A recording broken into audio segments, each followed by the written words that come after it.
Yeah, we're going to recognize Senator Albers for a quick announcement. If I could have everybody's attention, this is the last committee meeting for Chairman Bill Cowsert, who has been a dear friend of mine and so many people in this building. In the 16 years that I've gotten to serve, there is no one has ever walked in this building that has chaired a committee better, more thorough, has done it with grace, has been more well prepared for the people who have come before him as well as us. He's been a tremendous mentor to me and a dear friend, and I'd just like to ask each one of us to give him a round of applause for the great work. Chairman Thank you Cowsert. very much. Man, I'm glad I recognized you now. We just have two matters to deal with, and one of them is still really a little bit of a work in progress. The first was our substitute to House Bill 34. This was the one that put in the hemp beverage regulations. It reduced from 10 milligrams to 5 milligrams per 12-ounce serving, required a warning label on the cans to let folks know that they would impair you and could render you DUI, and it allowed the sale of hemp beverages in liquor stores. We've heard all the testimony on this. There was a quick little, only reason we didn't, I have to show it again, is there was a change in the definition of intoxicating cannabinoids that had to be consistent with the current law. What is the pleasure of committee on this bill? You got a question over here? I've got a question from Senator Jones. Oh, no, I was just pulling my mic. All right. I have a question, Mr. Chairman. Go right ahead. Is it possible we can hear from the Agriculture Department or any of those people? They've already conferred with me on it. They are opposed to the bill. All right, recognize Senator Albers for motion, I make a motion to pass, Mr. Chairman. and that's by substitute LC 560699S. Yes, sir. All right, is there a second? Second. Got a second from Senator Ginn. Any discussion or proposed amendments? Mr. Chairman, I've got a question. I got a question from Senator Dolezal. Thank you, Chairman. Could you summarize from your conversations with the department what the opposition is? Is there anything we can do to assuage those concerns as you see it? I think they like their 10 milligram limit, as I understand it. That's their current rule and regulation, and as we discussed, federal law now, as of November 1st, it'll only be 0.4 milligrams per serving or container. This doesn't change the limits of the gummies or other type of products, just the beverages. And they cannot be sold in a liquor store because they're deemed to be a food product, but this would allow that, which seems to me to be a more appropriate place, especially if they're limited in the amount of intoxicating THC. This closes that THC loophole where they've been circumventing the Delta 9 with Delta 8, Delta 10, Delta 11, various other compounds. Senator Ginn, you recognize. Mr. Chairman, on line 227,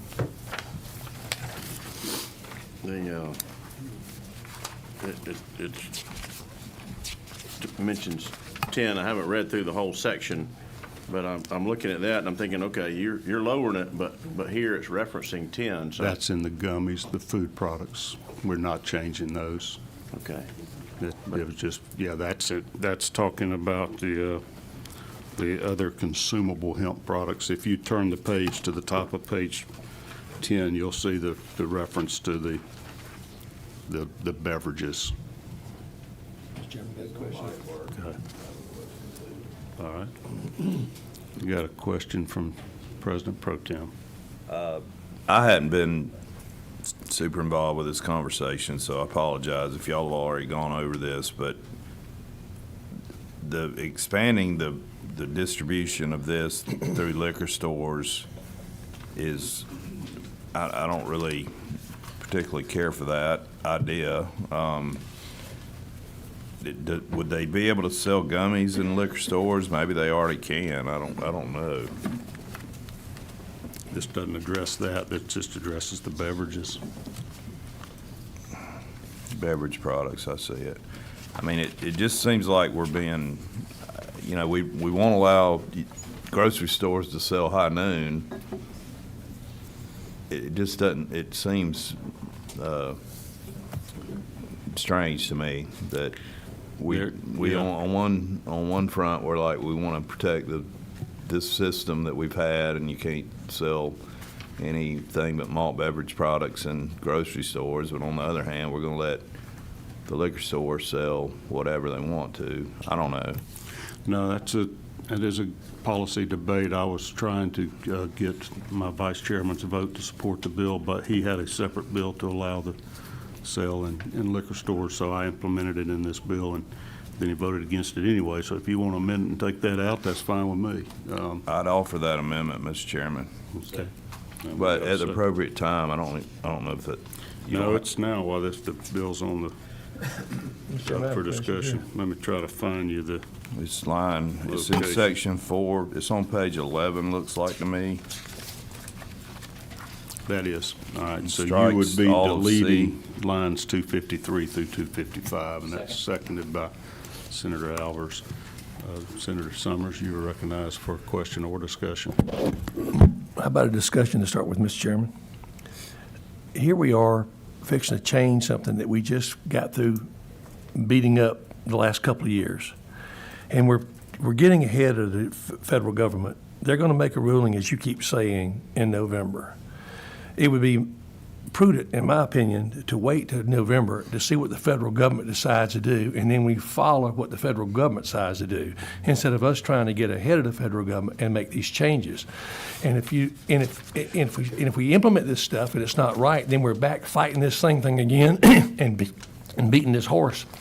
Right now, all labeling and all packages would have to be changed if we do this. I can assure you the Agriculture Department is not for this, and they're the one policing this thing. So I'd like to table this bill, make a motion to table this bill, and hold off on this bill until the federal government makes their ruling. So I'd like to put that tabling motion on the table, Mr. Chairman. That motion would be in order. Is there a second? Second by Senator Jones. Any discussion on that? Would be my preference that we deal with this, and I'd remind you, we passed this bill last year, and it went to the floor of the Senate where they made the restrictions even tighter. This is your body. The Senate made it that it would be 0 THC in the beverages. I believe they tried to ban everything. They did. And they passed that bill. So the will of the Senate is that we not sell these hemp products whatsoever.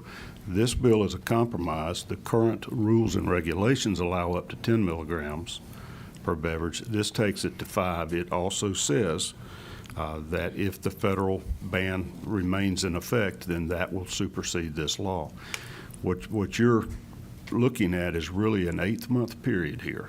Are we going to continue selling these products that all the testimony is 2.5 milligrams per serving is enough to get you high, and let people go out there and drive and not realize that it may limit their ability to drive? We're going to put this in effect to limit it from 10 to 5 until November, when it goes to 4.4 milligrams or not. All in favor of tabling the bill, raise your hand. All opposed? All right, the nays have it. All right, the amendment is now in order for removing essentially lines Chairman, they're 253. calling you. It seems like the only thing that would be left in section 4, basically, I think it'd be about that additional involved section 4. Okay. Would that be fair for your motion? to Yes, sir. remove? I make the motion to remove section 4. All right, all in favor, raise your hand. It's been seconded. 1, 2, 3, all 4, 5, all opposed? 4. Okay, so that amendment passes. Now the underlying bill without section 4 is on the, Mr. Chairman, so, yes, sir. just Senator. as we're getting ready to vote for the bill, I just want to bring a couple of things to our attention as we're getting ready to do this, which would cause major problems for a lot of our business folks out there. One of the things that was stated the other day was about California, that California was so liberal and they've even banned it. And I always knew it as a senator from our good friend from Macon said, it's all about the money. And so I would tell you this, one of the things that when you really look at it, I'll read this to you. The Origin Council standing opposed to an earlier version because the new law will bring hemp THC into the state's marijuana framework, sold at dispensaries. This was a battle between those who wanted sold at dispensaries and those who did not. This was not about saving children and things of that nature. It was a money battle. That's what it was. And then, of course, when you read about it, Gavin Newsom jumps up and says he wants, and I know he's a Democrat, but I'm going to call it out. He jumps up and says it's about saving children. But it wasn't. It was a money battle. Because some people didn't want it to be in dispensaries. Others were like, you can sell it into the grocery stores. And what they did just ended up banning it. But it had nothing to do with children. It had nothing to do with morality. It was all about money. And that's what we're kind of adopting here and putting a lot of folks out of business to some extent. Other issue that came up was when you start talking about DUI. As a former prosecutor of DUI, it is harder to prove DUI, but that's how it should be when you start talking about DUI of drugs, because it's our obligation to prove these cases. But the fact of the matter is saliva tests are actually more pronounced now. They're getting better. These saliva tests actually can show now when you actually have used, unlike the blood test. I believe Alabama is now actually doing trials. Other states are doing trials as far as saliva tests are concerned. So technology is actually catching up to that. But what I don't want us to do is adopt something based on when we're looking at other states and say that they banned it, is that if they banned it because of truth, justice, and American way. Well, maybe it was because it was about money, but that's all it was. Let's understand that. That's all it was. And I'm not saying that's what's driving this committee, but what I am saying is let's don't have blinders on when we point to what other people may are doing. And I think that we owe it to folks out here who've been kind of transferring their sales from one industry to another, or not necessarily transferring, but certainly now the TH sales have gone up, and so beer and liquor sales may be going down a little bit, and yet they're going to be suffering. And let's see what the federal government is going to do. I think that's the key thing. Let's wait and see what the federal government is going to do. And there's no doubt that what they're arguing about is money too, quite frankly. Thank you, Mr. Chair. Thank you. Senator Alvarez. Thank you, Mr. Chairman. Just a quick comment. I think if we waited on the federal government, Mr. Leader, nothing would ever get done based on their track record over the last 100 years. Thank you. However, I'm very appreciative that you pointed out that from very liberal California, their governor, Gavin Newsom, apparently has lied according to you, and we'll definitely keep that in mind in future presidential elections. Thank you so much. Yeah. Because that is the fact of the matter. And politics can take a back seat to persons' livelihoods. And I would say this, when we start talking about let me also, Mr. Chair, when we talk about the THC drinks, I do want to point out this. THC drinks in California still are illegal. They're sold. They're just not hemp drinks. Those are the ones that they banned. Let me read this to you right quick, Mr. Chair. The highest high at the best price, St. Ives Sipper will get you there quicker. These hitters pack 100 milligrams of THC and smack as hard as your favorite throwback iced tea. That is sold in California. That is one drink. And that it absolutely will. All right, listen here. But the bottom line is, but we're not talking about 100 milligrams. But the bottom line is, let's don't use a state that had a money battle to put these folks out of business. I'm listening to the governor. That was part of the debate in California. You're accurate on that. On the THC being an intoxicant, DUI drugs is under 46391A6, and it is any level of THC in your system under current evaluation blood test is DUI. And this warning is just to let people know that these hemp THC beverages, I'll read it, consumption of this product may impair the ability to operate a motor vehicle. That is accurate. Consumption of this product before operating a motor vehicle may constitute a violation of the DUI statute. It's just let people know when they're drinking these, don't be driving a car because you may be impaired.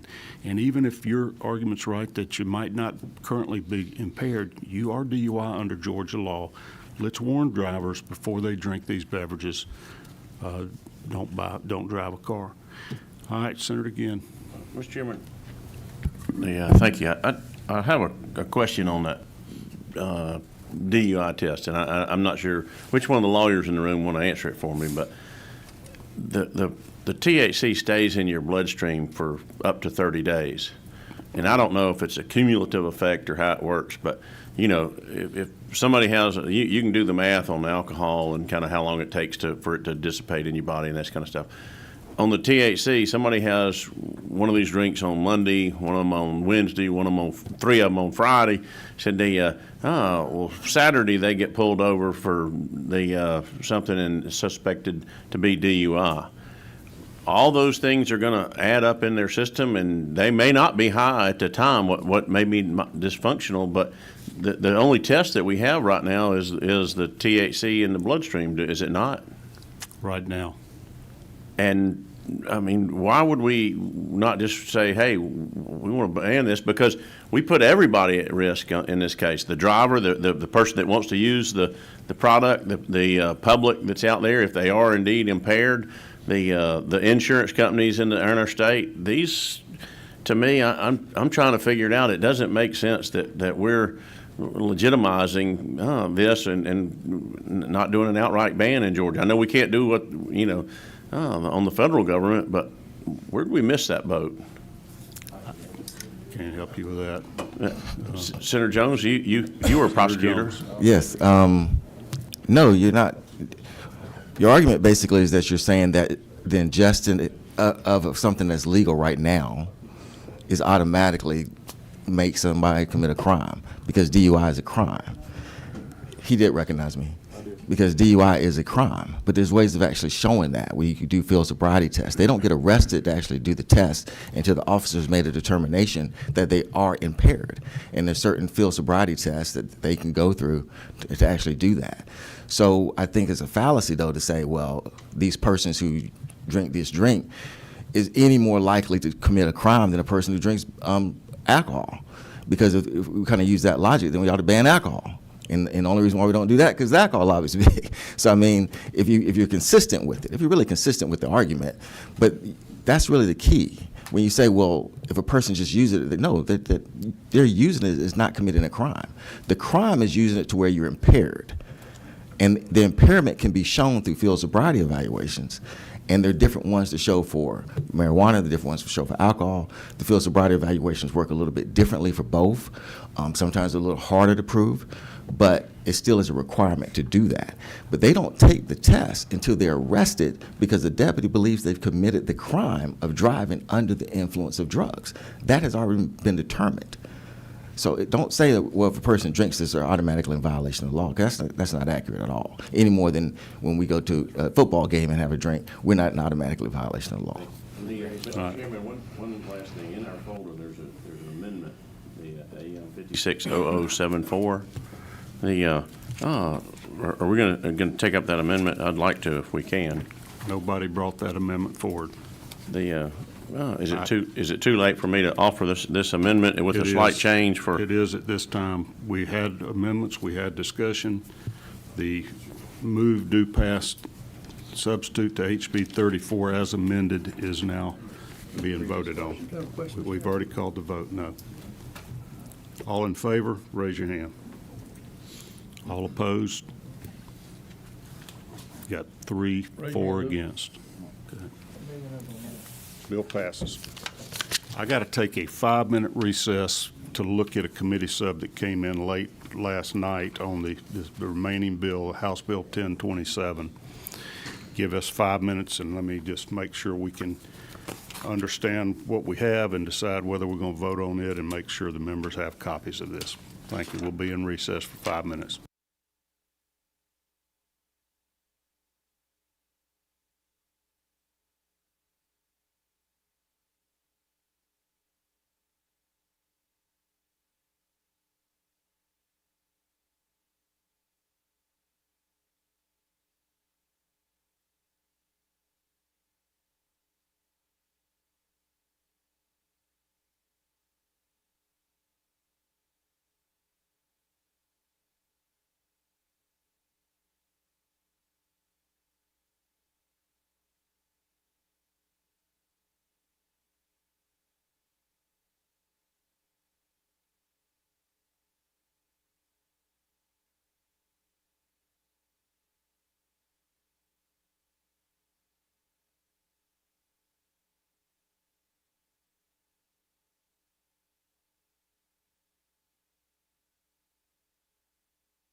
All right, we have printed new copies of a committee substitute that I'm going to let Representative Anderson present here when we reconvene here in just 1 second. They're making copies for committee members now. Representative, if you'll come forward, I'm going to let you explain the changes that were made from the version we looked at on Tuesday, I suppose it was. Just give us 1 second to make sure they bring these copies out so that everybody knows what we're talking about. This is a copy of it. Glance over it real quick.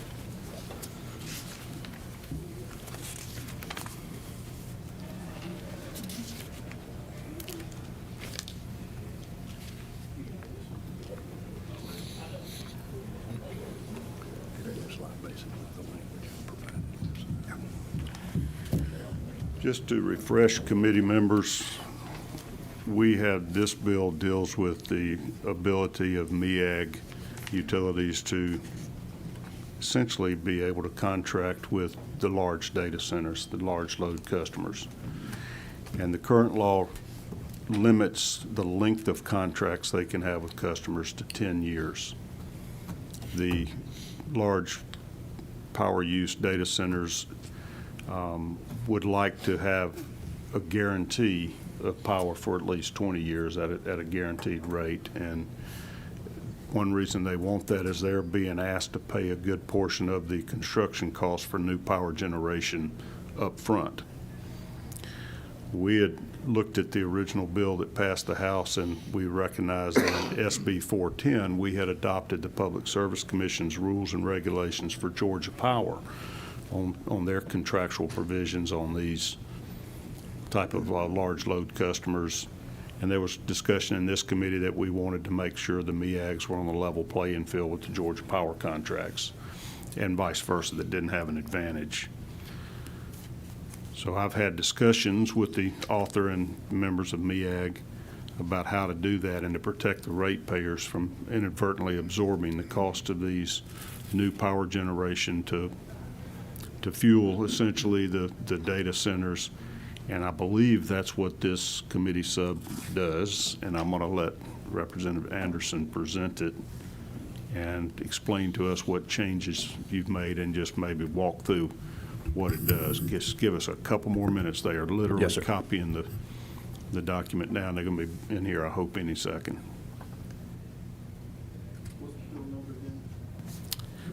This is House Bill 1027. It's not in your folder because we're working off committee sub that is being printed.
All right, we are now back in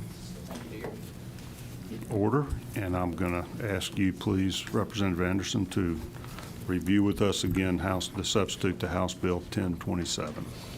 Thank you, Mr. Chairman, and I appreciate all the efforts that have gone in to try to make this bill as good as it can be, and all the discussions we've had. The version that we're looking at that's in front of you now of House Bill 1027, and it's my understanding this still has to be finalized and reviewed at Yeah, it's not out of editing in legislative council, but they can have it prepared. The fundamental difference between this bill and the bill we considered last in this committee is a couple of things. One, the references to retail customer rates have been removed, and in the place of that, and what that was doing in the other bill was to basically ensure protection of our smaller customers, residential, small commercial, that sort of thing, from incurring additional costs due to large load customers. In place of that, the provision in here regarding the Superior Court review of the contract, we're retaining the ability to enter into up to 20-year contracts, will also include a provision requiring that the large load customer, any additional generating capacity required to be constructed to serve that customer, that they pay 100% of their portion of the cost of that generation during the term of that initial contract. And the protection that any municipality or member of MEAG that contracts for the balance, if there is any, of that generating capacity pays no more than their pro rata portion of that generating capacity. So it's it does, by doing that, you have the effect of protecting your smaller load ratepayers. Pete, Pete, I want to call on you because you have explained to me this Superior Court contract validation process. This committee is not familiar with that because it's, as I understand it, fairly unique to MEAG's contracts. Would you explain how that works? What type of contracts have to be validated? And because you have built the protections to the consumer in this validation process, that you will not be able to enter into these more than 10-year contracts without submitting it to the Superior Court and them essentially guaranteeing that it's not going to be an undue burden on the other ratepayers. But if you could walk us through how that works and why you're distinguishing between rate approvals and sharing the cost of the production of new power generating facilities. Thank you, Mr. Chairman. I'm Pete Degnan. I'm General Counsel for MEAG Power. We have a really, in my view, special and critically important structure in Georgia where when MEAG Power purports to do any new project, whether it be a coal plant, a gas plant, or a nuclear plant, we have to go to the Fulton County Superior Court and get authority to issue the bonds to support that construction effort. But what's really important in that process is that every contract we enter into with our cities, or in this case, with a large load customer, has to be submitted to the Superior Court. And the Superior Court reviews it and reaches final rulings as to whether the contract is enforceable. And once that decision is made by the Superior Court, those contracts can never be challenged on any grounds at any point, even constitutional grounds. That is so important to us because it impacts our credit ratings with the bond agencies. There's no other state that has this type of process. And so the credit rating agencies and the bond purchasers know that when MEAG Power issues $100 million of bonds supported by contracts, those contracts can never be challenged on any grounds. And we get huge benefit in terms of the credit rating and therefore lowering the interest rate for our cities. So that process is so important to us here. So what we are proposing in this change is that the retail rates aren't established by MEAG Power, they're established by our cities. And each city government has virtually unfettered discretion in terms of establishing those rates, and that's pretty well established in Georgia case law. So we felt that trying to deal with the issue of making sure the large load providers pay for the costs, that a better approach than retail rates, because our cities' retail rates vary and they include distribution costs, not just wholesale costs, that the better approach would deal with the construction costs for new generation. MEAG is equally balanced now. All of the generation that we have is dedicated to our cities. For any new large load customer, we have to build a new plant. We have no power to provide that large load customer. In effect, we have to build a new plant. And so we thought a great approach would be to provide in this statute that the costs of the new plant would have to be paid by the large load customer during the initial term of the contract. So it's a 15-year contract. They have to pay 100% of the cost during the 15 years. That way we can make sure that if there's any default on the part of that large load customer, we can immediately cut off the power and institute our remedies. So that's basically what we're proposing here, is that we deal with the retail rate concern by dealing with the cost of construction of the plant, making sure that is a responsibility of the new large load customer, and further ensuring that that large load customer has to meet that cost responsibility during the initial term of any contract for that load. Those are the only two changes. Sure, I'm going to recognize Senator Summers for a question. Who you asking the question to, the author or the witness? Whoever, which one was answered, I guess. Just want to make sure of two things that we were kind of caught up in last week. This, make sure you just say it, I want to hear it. This puts the MEAG Authority on a level playing field with any other power producing outfit. Is that correct? Yes, sir. Because we're now limited to those retail contracts for no more than 10 years.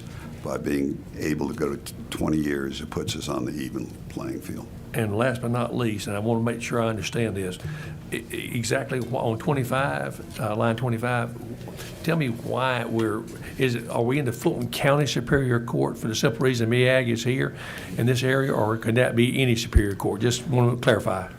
We put in the Fulton County because our MEAG Act, the act in 1973, requires us to go to Fulton County with respect to any bond issuance. That's what I need to know. Thank you, Mr. Chairman. Senator Ginn, you're recognized for a question. Thank you, Mr. Chairman. On line 56, there's a 2 in parentheses, and I know this is quick work, and I'm not sure if that parentheses 2 is do we need to strike it? Is that a? Ben, do you see that?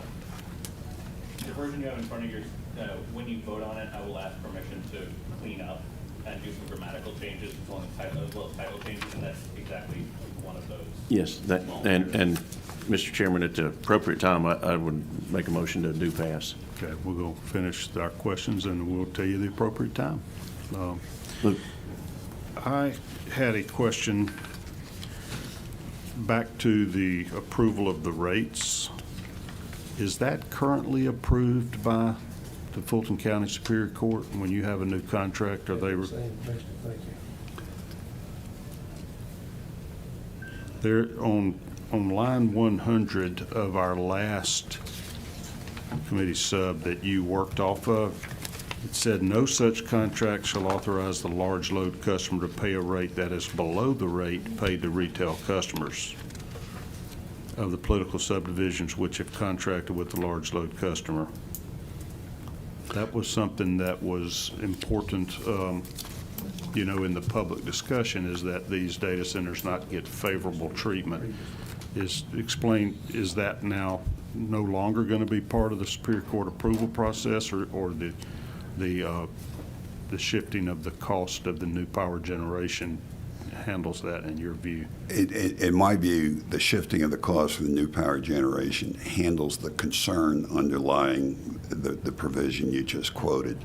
The problem with the language on retail rates is that the construction of the retail rate is done by each city to whom we provide power. We have no control over that. But the city councils make the decision, the citizens obviously decide whether they're comfortable with that. But the retail rate, as I understand it, has to include at each city level the total cost of running the distributions of the city, the distribution assets, which is entirely different than what we deal with providing the wholesale power. The cities then take our wholesale power and they have to get it to their citizens. So they have poles and wires, distribution poles and wires and other assets that they use and they own and they control to get our power into the homes of the citizens. And then each city takes into account different public policy issues in establishing the rates. Typically, a city will have 3 or 4 different rates, one for industrial, one for commercial, one for residential, sometimes one for multifamily. And the city council decides in establishing those rates what of those different options they want to try and encourage. So if they want to encourage new industrial growth, they'll take that into account in establishing the industrial rate, and so on and so forth. It's a great structure, I believe, in Georgia, because it allows the local governments to really focus on those issues and to implement them in part by the rates that they establish. So that's a complicated structure done on the city level, and I thought for what I understood this commission wanted us to really focus on is to make sure that the large load customer would not result in any cost going to serve that customer onto the citizens. Right. And that's where we think not only will this ensure that, but it will really result in the cost that we then impose on the wholesale cost to the various local governments to be less than what it would otherwise be, because of the cost that we're going to recover from the large load customer, and will flow through in a positive way to each city. So we thought that was the real optimum way to do it and still leave each city with the authority that they currently have to take into account a variety of public policy issues in establishing the different category of rates and the amounts of those rates to their citizens. So that's one of our 2 main concerns. One is we don't want the citizens of Georgia, period, whether they're MEAG cities or Georgia Power customers or EMC customers, to end up shouldering the cost of these data centers' power needs by ending up having higher rates of their own. But number 2 is we don't want these data centers to get favorable treatment, that their fees or their power rates are lower than the existing commercial customers and residential customers, because that's a parity thing. It doesn't seem fair. What's troubling me a little bit here, without that oversight of the rates, what if one of your cities is trying to entice a data center to come to their community? The big carrot is the property taxes. They can be humongous. And they might offer a lower rate to the data center if they locate in their community, because they're going to make it up on property taxes. But that doesn't sound like they have to have that same lower rate for the existing residential and commercial customers. That's a concern of mine, because I could, if I was a mayor of a MEAG city, I would love to, triple my property tax digest, and I wouldn't be so worried about how much profit I made out of my electric utility service. Is there any, am I just making something up here? Is there any protection against that? You've got a legitimate issue that you just identified. It exists today, because if we have a new, let's say not a data center, but a new industrial load, a car manufacturing company, a heavy part manufacturer, looking at where to locate in Georgia. The cities now compete for those large loads, nothing to do with data centers. And when they decide during the package that they put together to present to those customers in the customer choice process, they will look at those issues. They will look at the rate coupled with the income tax and the things that you just mentioned. Now, the one protection is that when you establish a rate at the city level, a retail rate, it can't be just for one customer. It has to be a rate that is designed for every purchaser of electric power by that city that meets the parameters of the rate. So you establish parameters. For instance, a parameter could be for an industrial load customer that's going to build assets greater than $10 million. and criteria like that. And every customer that meets that criteria is then entitled to the rate. They cannot discriminate in establishing the rates. There has to be objective criteria that tells everybody what rate they will fall into at the city level, depending upon whether they meet that criteria. Our thought, and frankly, there have been challenges over the years, as you might expect, in the courts with respect to city rates. And when you look at the case law, basically what the Supreme Court has said in Georgia is that rate-making authority to a city is vested by home rule powers directly in the cities, and that the city councils are the only body to be able to, that has the lawful authority to establish rates with respect to their citizens, in that as long as the rates are fair and non-discriminatory. So we thought, given that whole body of law and the whole body of statutes, and understanding the concern here, and believe me, MEAG Power is not going to serve a data center unless it's a good deal for the cities. It's the only purpose we exist, is to get good deals for the cities. We're a nonprofit. We don't get a dollar profit. We're a public authority. Yeah, I get it, but I'm sitting here thinking, on these customer choice, large load Yes. customers, they can bid, or, against getting it from a MEAG, getting it from an EMC, or getting it from Georgia Power. Yes. Despite the Territorial Service Act. So if you are able to give discounted prices to a data center, you're going to win that competitive process every time. EMCs will never build another one, and neither will, if they've ever even built one. And Georgia Power probably won't either. And that's what was raised in this committee the last meeting, is, was it a level playing field, or is it giving you guys an advantage, or is it just catching you up?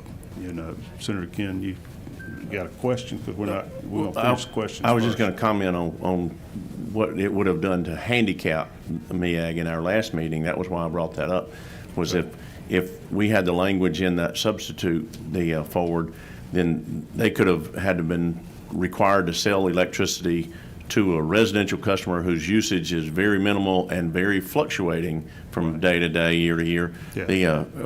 at a lower rate than what they would serve somebody that's a continuous load.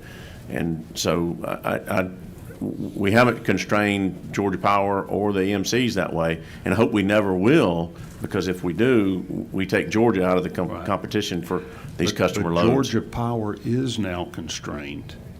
If they're going to have a long-term contract, which are essentially necessary to land one of these hyperscaler centers, they have to be approved by the Public Service Commission, who has rules and regulations that we are codifying now, the approval of the contract. And that's what we're trying to make sure here, that they can't get a contract approved that has to protect against rate discrimination, but MEAGs can if we don't make sure these long-term contracts are treated the same or similar. That's all I'm probing. All right, any other questions from committee members? If I can make one other You point. may, go ahead. Because you're raising good questions.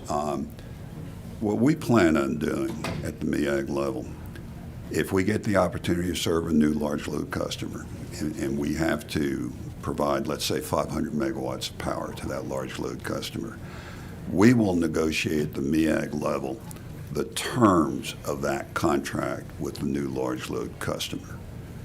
And we'll pick the best proposal from the various large load customers. We'll do an RFP process, the best proposal, and then we'll negotiate the terms.